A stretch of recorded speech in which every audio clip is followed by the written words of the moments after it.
a little bit, just a little thing going wrong, spilling your coffee just after you got dressed for work, missing the train, the door shuts, and you're thinking, oh man, I haven't even gotten to work yet, and it's going to be a bad day.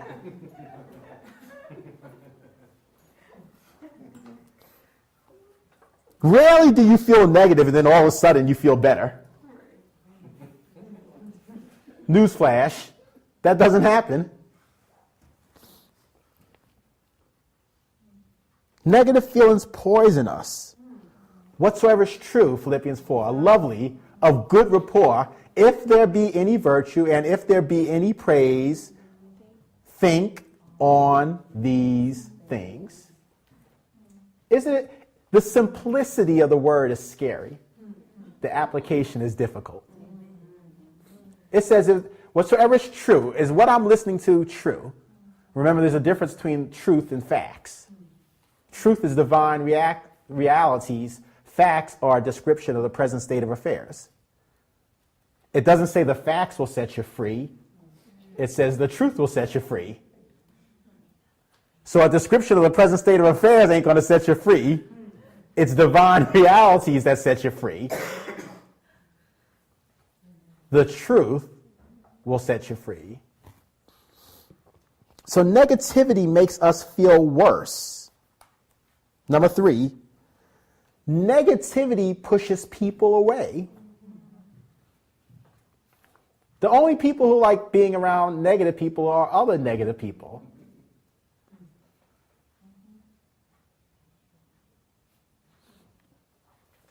If you're going to be an eagle, you never see eagles flying in tandem, rarely.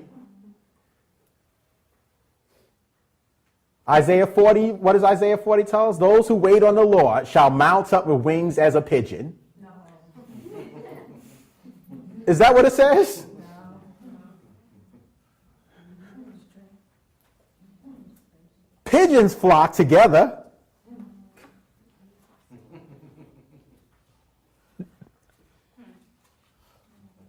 It doesn't say those who wait on the Lord shall mount up as wings as a pigeon. They shall exchange their strength. They shall walk and not grow weary. They shall run and not faint. It says, no, they'll mount up with wings as an eagle. But being negative attracts other negative people. People steer clear away from people who are consistently downbeat and negative and cynical. If you don't believe me, just look at your caller ID. That's generally the filter that determines if someone gets picked up or not after 8 o'clock at night. Phone rings. Oh, Lord, it's Helen. Not tonight. Not tonight. Sorry, Helen. I gave you my best yesterday. I can't give you 2 days in a row. It's only Wednesday, and you've called me 3 times. Sorry, Helen.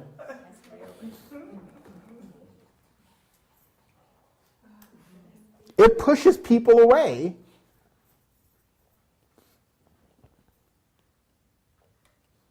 And you know what's tragic about it? Sadly, it often distances the people that we need most. The people who can bring positive energy. The people who can present an intrusion in our thought process.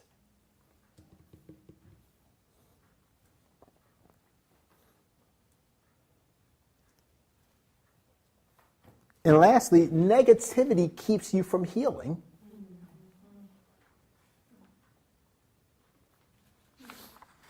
It hinders the work of the Holy Spirit.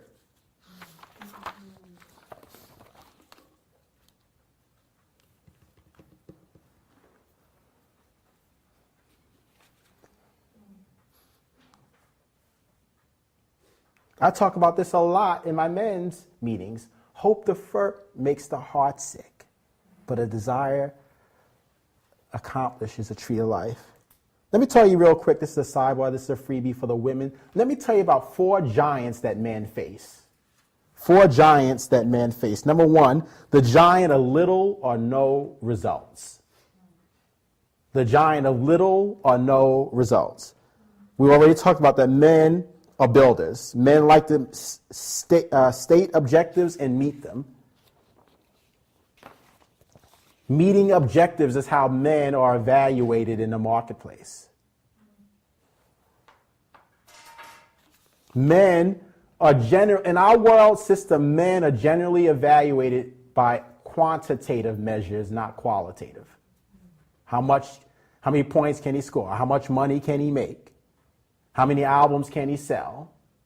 The metric by which men are evaluated by is generally, in our society, quantitative. So when a man states objectives and doesn't meet them, he feels less than a man. When a man states objective and meets them, he's lionized. He becomes a hero.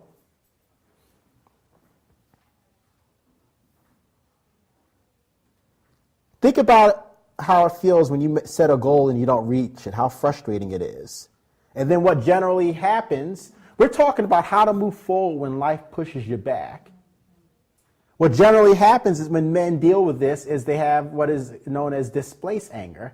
They can't express the anger at work, so they come home and bring it to their wife, or they bring it to the kids, or they'll engage in substance abuse.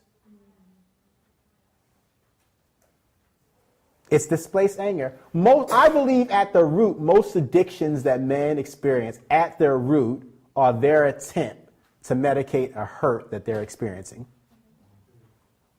Pornography, gambling, alcoholism, substance abuse. They don't have a place to take their hurt, so they take it to the bottle, to the website. Do you realize, have you ever noticed this, that every man wants to be somebody's hero? And when men are in a season when they're not meeting goals or objectives and they're experiencing this frustration, they'll numb them. This is why gaming is so big, because you can go on a computer and all of a sudden you can be a hero. I reached level 4. I reached level 8. You can be a virtual hero with a computer for 60 minutes and that'll make a guy feel good. Because in every other sphere of influence, he feels like he's losing. So he'll play computer games. Deep.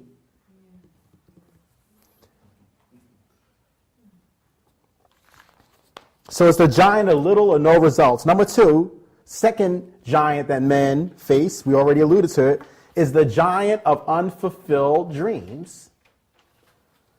You get married, you have an image of what you will be as a couple, and all of a sudden you're experiencing marital problems. Your wife changes on you. You have an image of what your children will be, and then all of a sudden you wake up and they're not the child you thought. You're experiencing challenges. The giant of unfulfilled dreams can be devastating. It can try to push a man back while he's trying to move forward. Goals and objectives that aren't being met. When he's trying to move forward, the inability or incapacity to meet them can make him feel like he's being pushed back. Number 3, the third giant, no one talks about this much, that men face is physical and emotional exhaustion. Physical and emotional exhaustion. When you're in your 20s, you don't even think about naps. But I don't know about you, the older I get, the more I like me a good old nap. Whether it's a cat nap or a long, I'll take any nap you offer me.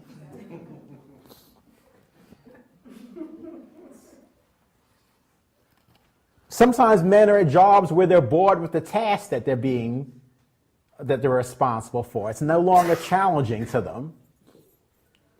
I told you in the Nazi camps, when they wanted to demoralize the Jewish men, you know what they would do? They'd give him a shovel and they'd have him dig a hole. And then as soon as he dug a hole, you know what they'd have him do? Fill it right back up.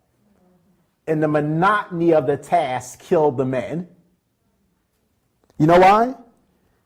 You, write this down, you and I get exhausted when we find ourselves in a place of maintenance rather than excitement.